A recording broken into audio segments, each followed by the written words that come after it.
Hello and welcome everybody. In this video, we are going to take a look at a couple of different approaches towards searching. So by the end of this video, you should be able to describe the difference between two approaches, linear and binary search. All right? So why is it that we even have more than one way to search something? Well, as it turns out, the strategy that you use to search some type of data, some set of data, actually can have a big impact on how quickly you get a result back. So let's take a look at a couple of examples that illustrate this. So let's say that I'm going to the grocery store, making a grocery list, and I'm walking around my kitchen and I can't remember, did I put apples on my grocery list? Well, taking a look at this list, probably what I would have to do to be able to say without a doubt, yes or no, did I already put apples on this list, is I would need to go down the list and check each item one at a time. And either I'll find apples or I won't. Now, this list isn't so bad. This wouldn't take too long, but let's say I had something much bigger than a list. What if I had a list of users on a website and I was trying to search for a particular user? Maybe I have tens of thousands, if not millions of users. I don't want to go through that one at a time, okay? But anyway, so this approach where you're just going down a list, going through an array, one element at a time, is referred to as linear or sequential search. And the algorithm is pretty straightforward. Start at the beginning, start with the first index, and you take a look at what value is at that index. If it's equal to the value that we're searching for, our target value, awesome, we can stop right there. Return where the value is, so what index is our desired item. If not, we increment, go to the next index, repeat the process over and over again until we get to the end of the list. If we get to the end of the list and we never found anything, we would return something to indicate that the item was not found. Typically, you would return maybe -1 to indicate that there was no index with this value. You might return false too. So for example, if I was going to perform on this grocery list a search for flour using this linear search approach, I would start at the top. I would say, is bacon equal to flour? Nope, it's not. Index plus plus. Is chicken equal to flour? Nope. Index plus plus. Is mince equal to flour? And nope. Index plus plus. Broccoli is not equal to flour. Keep going. Onions are not equal to flour, etc., etc., etc., until we get all the way down here. And then we can say, aha, yes, flour is indeed equal to flour. So I would stop and return 12, right? Pretty straightforward. And sometimes we do get lucky with linear search. So with the same algorithm, if I wanted to search for bacon, well, look at that. Bacon's right at the front of the list. So we would say, cool, we found bacon, stop, return 0. So every once in a while, you get lucky with linear search and it's really efficient. But if the thing that you're looking for is at the end of the list, or if it's not in the list, you're going to have to check every single element. You're going to have to loop through every single element. Remember, when we have an algorithm that's looping through every single element, that algorithm is going to have a runtime of big O(n). I'm sure people are wondering, is there a way that we can do better? And as a matter of fact, there is. So let's think about another example of something that we do every day with lists of data. So if you're anything like me, you'll probably spend too much time on your phone. So let's say you need to call someone, you need to text someone, you pull up your contacts list. You don't go one contact at a time through that list, right? That would take forever. What you do take advantage of is the fact that your contacts are stored in your phone alphabetically.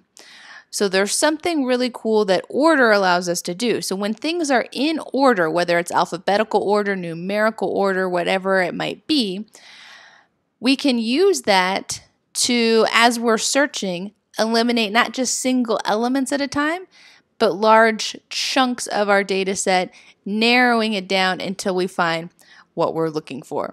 And so this approach where you're searching, using order, and doing so in a way that requires the least number of steps is called binary search. And so the highlighted pieces are those that are a little bit different from linear search.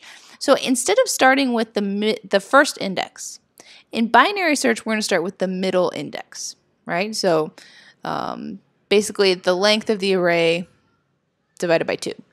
And we're going to check and see if, okay, is the thing we're looking for at this middle index? If so, same thing, we stop, we return that position where our target value was. If not, there's a couple of other things that could happen. So if this middle index was the very last element that we had yet to eliminate, at that point we can go ahead and return -1, return something to indicate the item we're searching for was not found. But these next two things are cool. So if we check the value at this middle index and it is greater than whatever it is that we're looking for, that means that we need to go to the part of our list, the part of our data set with smaller values. So if things are in order, like the contacts on your phone, where are the smaller values? Well, it depends on how you sort it, but I'm going to assume that we're sorting things from smallest to largest.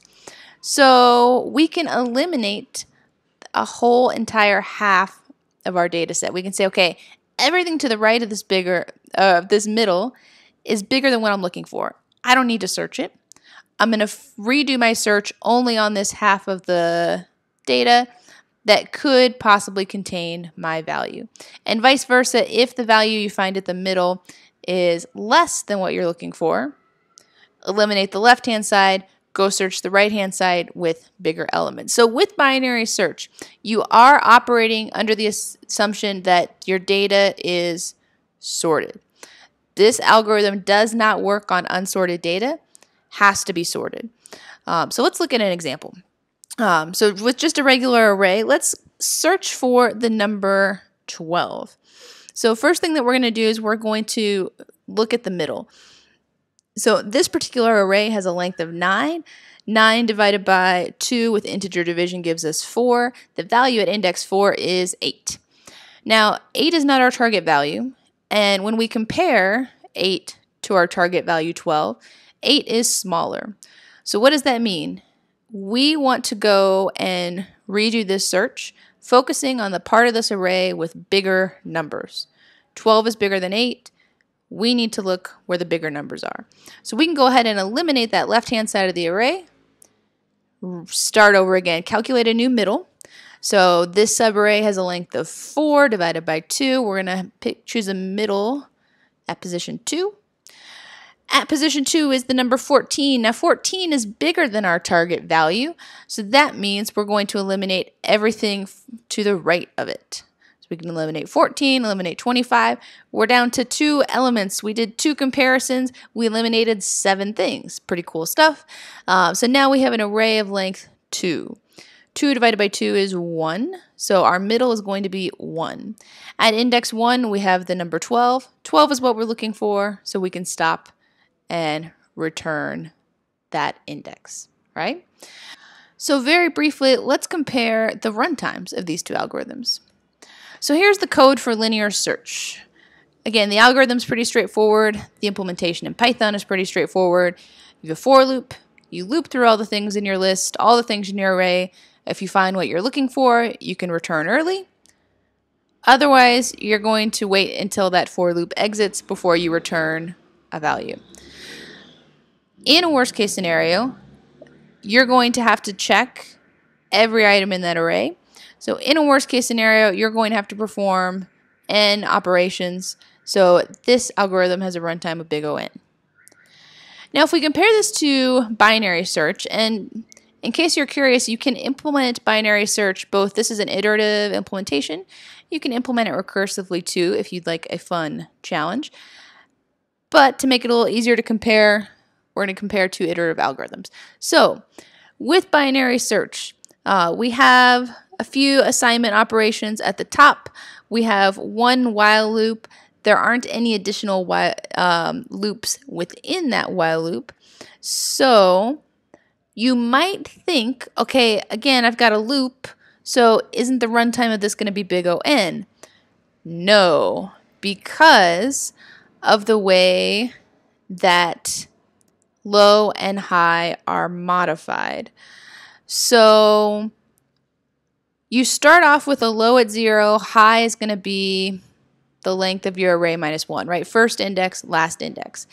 After each pass through this loop, though, you're either going to update high to be the middle minus 1 or low to be the middle plus 1. So you're skipping several indexes every time you update high and low. High is going to go down by several indexes, or low is going to be increased by several indexes. So at the end of the day, you're not actually checking every single value in your data set. You're essentially halving the number of things that you might possibly need to check each pass. So when you have this type of halving going on, that actually leads to a runtime better than linear time. That gives us a runtime of big O log n. So at the end of the day, binary search, as we start to search really big data sets, the runtime does not increase significantly. Pretty cool stuff. So at the end of the day, searching is a really common operation. You could probably pick any app on your phone, on your computer. It has to search for something at some point in time. So when we have operations like this that we do frequently, we want to make sure that we're also doing them efficiently. So with searching, we've seen that linear search is not efficient as we start to have really large data sets. So if we're going to use an algorithm like binary search to do our searching, we want to make sure we're using sorted data. And so over the next couple of days, we'll be looking at, all right, we know we need to sort our data, but what is the best way to go about doing so?